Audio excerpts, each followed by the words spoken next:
A four-door family sedan, drum brakes in the back, a bench seat wide enough for three, the kind of car your grandfather might have driven to church, and a top speed that no police car in America would beat for the next 37 years.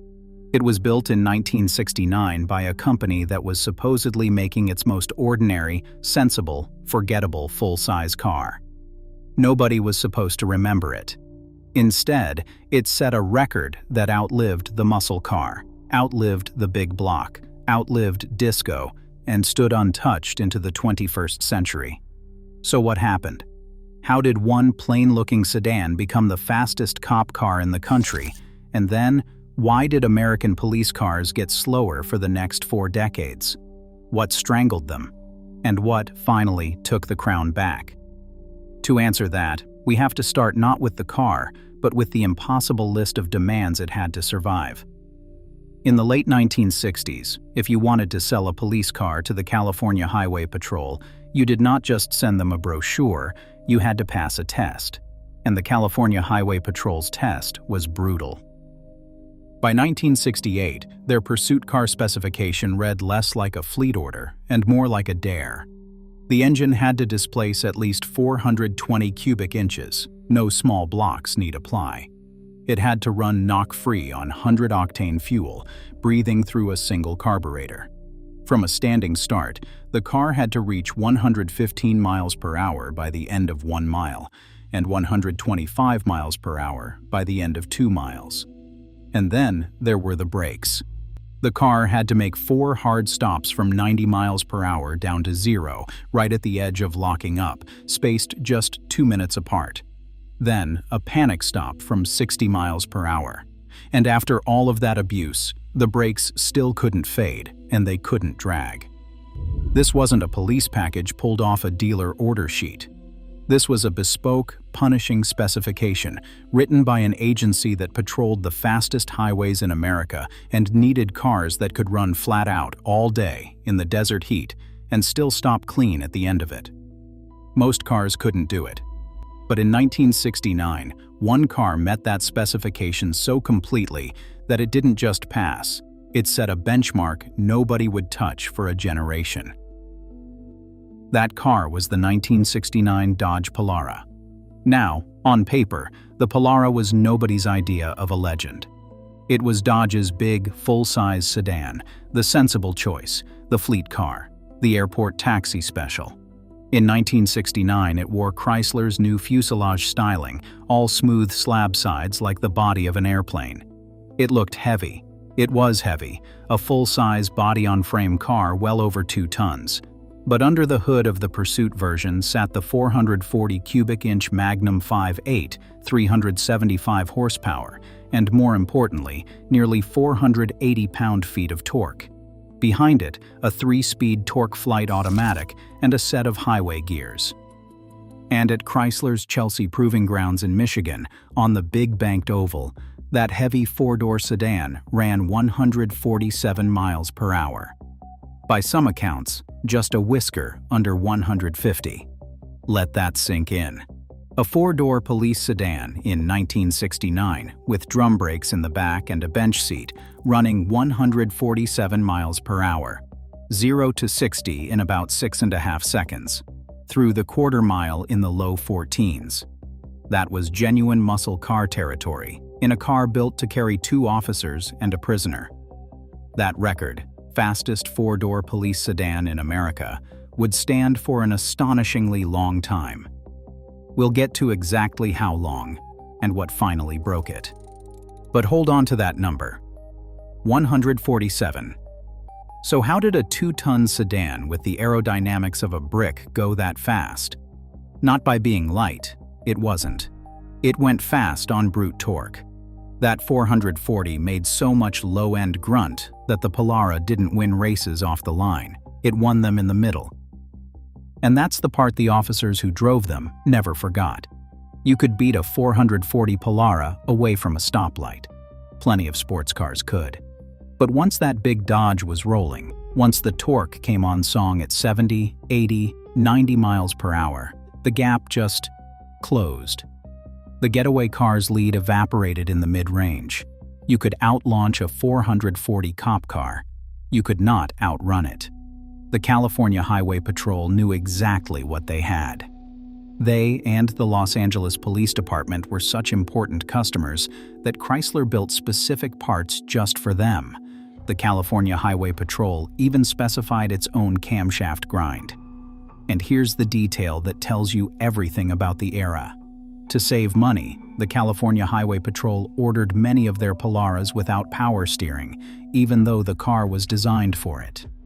So a patrolman muscling that big nose through a mountain corner at speed was getting a genuine arm workout in the fastest cop car in America. And they got them at a bargain. The California Highway Patrol paid around $2,300 a car, well under the normal sticker price. And even then, the cars still came with air conditioning for those long desert shifts, because they could feel what was coming. This was the peak. A cop car that ran 147 miles per hour in 1969. And it was about to become impossible to build, because three forces were bearing down on the American automobile at once, and together they would choke the life out of the police car for an entire generation. Here's the cruelest part. The fastest cop car in America wasn't beaten by a rival. Nobody built something quicker and knocked it off its throne. Instead, it was slowly strangled, a few horsepower at a time, by forces no pursuit driver could outrun. Watch what happened to that same 440. In 1969, it made 375 horsepower and ran 147 miles per hour. 1 year later, in 1970, to meet new emissions standards, its compression ratio was dropped, and just like that, the Polara Pursuit's top speed fell to around 141 miles per hour. In 1971, the power rating slid to 370 horsepower. And by 1972, with the compression squeezed down even further, that once mighty 440 collapsed to 285 horsepower. Same engine, same block. In 3 short years, nearly 100 horsepower, gone. The king was dying by inches, and there was nothing under the hood that could save it. So what was doing the killing? 3 things, all at once. The first was emissions rules.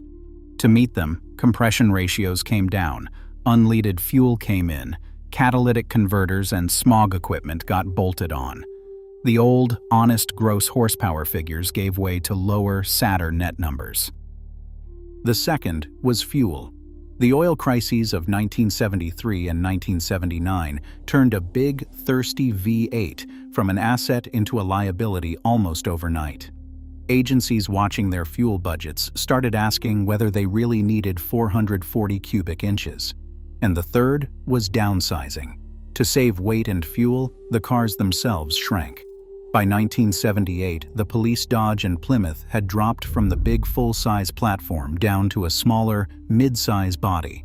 The officers who lived through it will tell you exactly how it felt. The cars, they'll say, just got slower and slower from that point on. The men behind the wheel could feel the machine dying underneath them, year after year, and there was nothing they could do about it. There's a strange footnote here too. That downsized mid-size Dodge, the very symbol of the shrinking era, would go on to television immortality a few years later as the police car that could never quite catch the Duke boys in the Dukes of Hazzard. Fitting, really. By then, catching anybody was getting difficult. And then came 1978. The low point. That year, the Michigan State Police ran their annual tests, and the winner, the fastest police car in America that model year, was a 440 Plymouth Fury that topped out at around 133 miles an hour. 133. And remember, that was the winner. The best car in the country now was 14 miles an hour slower than a Polara had been 9 years earlier. To put it another way, by some accounts, an ordinary full-size civilian sedan that year could match the fastest police car in the land. The pursuit car had lost its edge entirely. After 1978, the big block was finished. The largest engine you could get in a police car dropped from the 440 down to a 351 or a 360.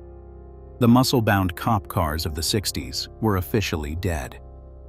And for the first time in a generation, criminals in ordinary sports cars could simply point the nose down the highway and drive away from the police. Something had to change. And the fix, when it finally came, arrived from the most unexpected place imaginable, a car that wasn't a big sedan at all. By the start of the 1980s, the California Highway Patrol had a problem they had never really faced before. Their cars weren't fast enough to do their job. The big blocks were gone. The full-size Ford they were running, the ancestor of the Crown Victoria, was tough and roomy, but it was heavy and slow, hopeless for real high-speed pursuit. On California's wide-open highways, that was a genuine public safety problem. So the CHP went looking for something completely different: small, light, and fast. And here's where the story takes a turn that still surprises people. The obvious answer was a Chevrolet Camaro. Chevy had one, the Z28, and on paper it was perfect: light, quick, aggressive. The CHP took one and tested it. Hard. For 18 months. And at the end of that 18-month trial, they said no. The Camaro had reliability problems, issues deep in the engine, with main bearing caps and camshafts that a pursuit car running flat out simply could not afford. So in 1981, the Highway Patrol put the contract out to bid. Chevrolet came back with the Camaro, and Ford came back with something nobody expected: a Mustang. Not a fancy one, a stripped notchback coupe with a 302 V8. Ford's bid came in around $6,800 a car. Chevy's Camaro was over $11,000. Faster where it counted, cheaper by a mile, and more reliable. It wasn't even close. Ford won. And so, in 1982, the California Highway Patrol took delivery of around 400 Ford Mustangs, the Special Service Package, the SSP. The police Mustang was born. It was a revelation. A 5-liter V8 in a light little Fox body, with a speedometer certified to 140 miles per hour, and later, after 1989, all the way to 160 miles per hour. Suddenly, the getaway cars didn't get away anymore. There's a story, maybe true, maybe legend, of a driver who pulled over and, when asked why, told the trooper, "I knew I could outrun those other patrol cars, but I can't outrun a Mustang." What we do know for certain is that in early 1986, a Utah trooper in an SSP chased a fleeing motorcycle at speeds up to 130 miles per hour. The little Mustang did have one limitation though, and it's a funny one. It was a 2-seat pony car. There was no real back seat, which meant there was nowhere to put a prisoner. So the fast Mustang could chase a suspect down and pull him over, but then it had to wait for a 4-door patrol car to come along and actually haul the man to jail. It could catch anything, it just couldn't keep it. That gap finally closed in 1994 when Chevrolet dropped the Corvette's V8 into the big 4-door Caprice. At last, police had a car that could both run a suspect down and take him in, fast and 4 doors.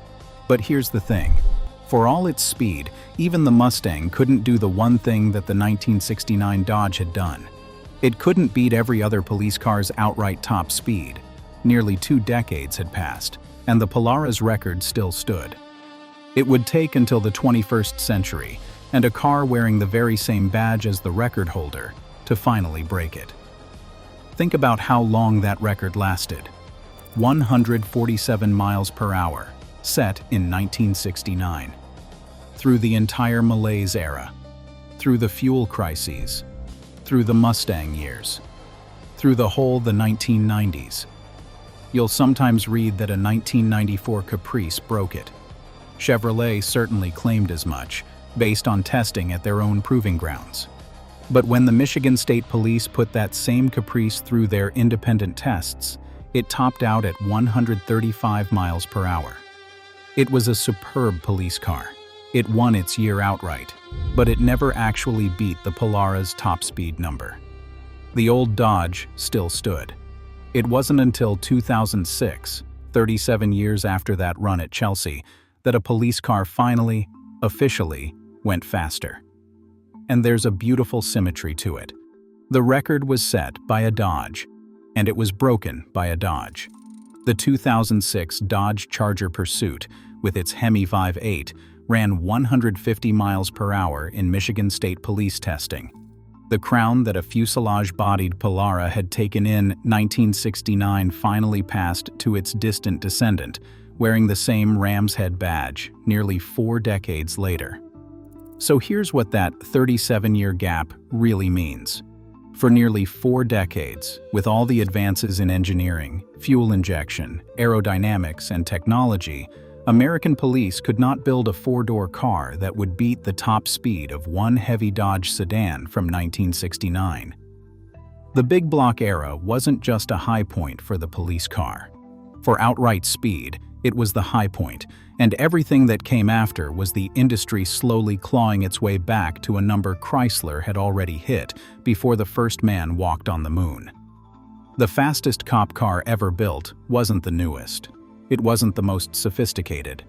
It was a heavy, plain-faced 1969 4-door, a brief, brilliant flash of the muscle car era, frozen forever into a police fleet spec sheet. And it outran everything that came after it for the better part of 40 years. So the next time someone tells you modern cars have made the classics obsolete, you can tell them about a 2-ton Dodge with a bench seat and drum brakes that held the police top speed record longer than most of today's officers have been alive. They didn't just build them differently back then.